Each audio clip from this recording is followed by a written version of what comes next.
শেখ মুজিবুর রহমান এবং তার পরিবারের সদস্যদের নামে থাকা দেশের ৬৮টি সরকারি কলেজের নাম পরিবর্তন করা হয়েছে। নতুন নামগুলো মূলত সংশ্লিষ্ট এলাকার নামে নামকরণ করা হয়।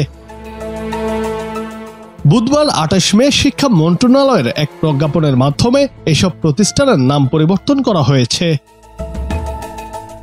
মন্ত্রণালয়ের মাধ্যমিক ও উচ্চশিক্ষা বিভাগ থেকে জারি করা এই প্রজ্ঞাপনে জানানো হয়, মন্ত্রী পরিষদ বিভাগের মন্ত্রিসভার সিদ্ধান্ত বাস্তবায়ন পরিবীক্ষণ অধিশাখার নির্দেশনার আলোকে এই নাম পরিবর্তন করা হলো।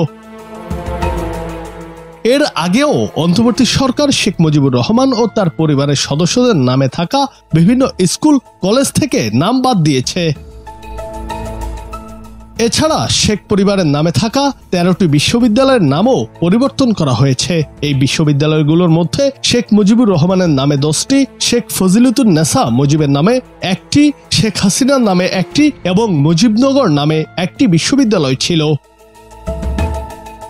জুনায়েদ আহমেদ, বাংলা টিভি।